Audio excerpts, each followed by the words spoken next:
அஸ்ஸலாமு அலைக்கும். இந்த மாதிரி மீன் குழம்பு வச்சு கொடுத்தீங்கன்னா மீன் குழம்பே வேணாம்னு சொல்கிறவங்க கூட இன்னும் வேணும்னு வாங்கி சாப்பிடுவாங்க. அந்த அளவுக்கு இந்த மீன் குழம்பு அவ்வளோ டேஸ்ட்டாக இருக்குங்க. நாங்கள் மீன் குழம்பு எப்படி செய்யணும்னு பார்க்கலாம். சட்டியை சூடு வந்ததும் ஆயில் 2 ஸ்பூன் சேர்த்துக்கிறோம். கடுகு 1/4 ஸ்பூன், வெந்தயம் 1/4 ஸ்பூன், ஜீரகம் 1/4 ஸ்பூன். கடுகு ஜீரகம் எல்லாம் பொரிஞ்சதும் சின்ன வெங்காயம் கட் பண்ணி 20 வச்சு வச்சுருக்கேன், அதை கட் பண்ணி சேர்த்துக்கிறேன். பூண்டு 4 பல்லு கட் பண்ணி சேர்த்துக்கிறேன். பூண்டு வெங்காயம் வதங்கட்டும். வெங்காயம் பாதி வதங்கினதும் தக்காளி பழம் 1 சின்னதாக கட் பண்ணி சேர்த்துக்கிறேன். தக்காளியும் நல்லா வதங்கணும்.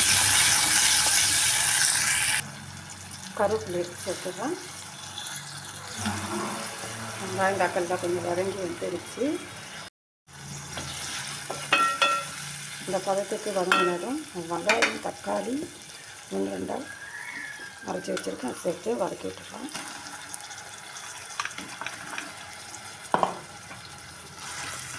வெங்காயம் தக்காளி வாசனை போகிற வரைக்கும் வதங்கணும்.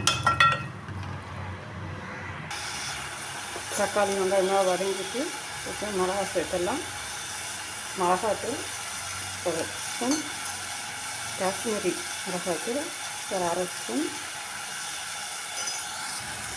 குழம்பு மல்லித்தூள் 1 ஸ்பூன், புளி கொஞ்சமாக கரைச்சி வச்சுருக்கேன், அதை சேர்த்து கலக்கி விட்டுடலாம்.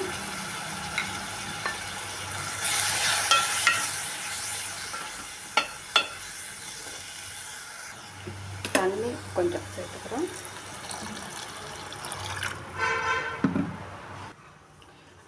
தண்ணி சேர்த்துட்டு மீனை சேர்த்துறேன்.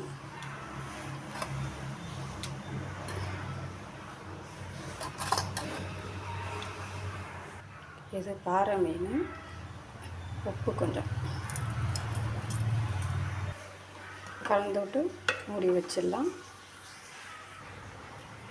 இது ஒரு 10 நிமிஷம் இருக்கட்டும், அது பிறகு பார்க்கலாம். மீன் குழம்பு எப்படி வந்திருக்குன்னு பார்க்கலாம். மீன் குழம்பு